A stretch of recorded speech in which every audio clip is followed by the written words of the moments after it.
She says she deserves to be here, living off our money.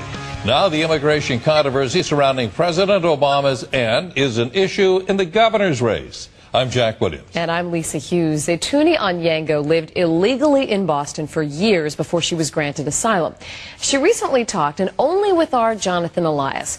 Jonathan, her nephew, the president, most powerful man in the world, but it doesn't look like he's doing anything to get her off public assistance. Lisa, from what I gather, he's done nothing to get her off public assistance, but he is the reason that she was granted asylum after she'd been living here illegally for many years.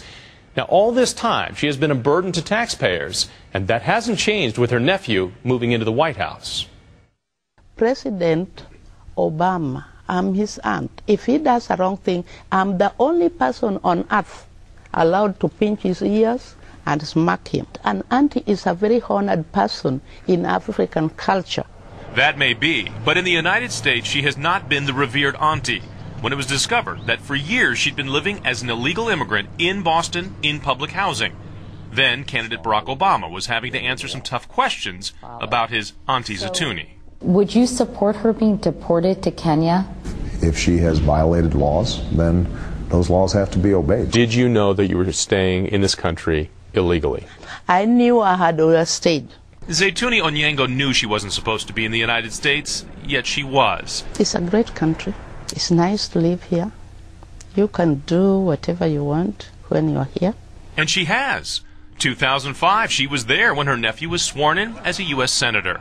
2009, she was there when Barack Obama was sworn in as President of the United States. All while her status was that of an illegal immigrant who'd been asked twice to leave the country. What does the United States owe you? Nothing. And I owe them nothing. But it's given you so much. So?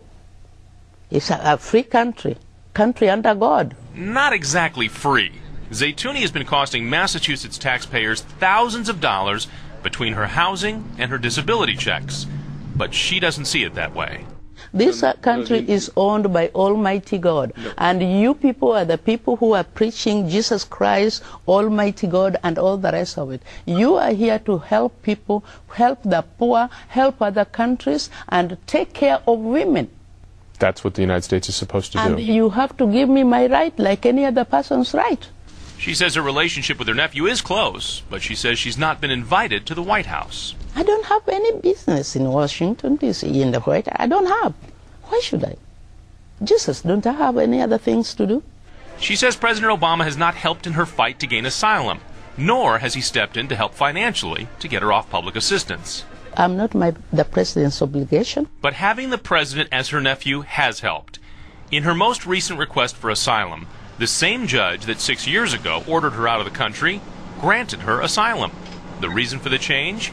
Quoting the ruling here, because of her relationship to President Obama, she will be a target if she is removed to Kenya. Do you want to become an American citizen? If I didn't want, why the hell have I been here all this time? Can I ask you that? So I tried to explain our system in very basic terms, but listen how she responds. If we had 10 people standing around, and there was an agreement by all of them, and they all put $10 in to buy something or pay for something, a service, and an 11th person came in from somewhere else who never paid a dime, is that person... That's luck. So the person that comes in who never paid a dime into a system, but yet gets to take advantage of that system? That's God's miracles. Don't you believe in miracles? You don't think it's unfair? It's not unfair. Now, just a short time ago, I spoke with Zaytouni on the phone. She told me that she is getting flooded with requests to talk, but she says she will not. She doesn't want people, she does not want anybody out there to be angry with her, but rather to turn their anger towards the system. She did say that she is grateful to the system, grateful to Boston, and grateful to her neighbors in South Boston. Lisa? Jonathan, thank you. We have put much more of Zaytouni Onyango's interview online. All you have to do is search Obama's aunt at WBZ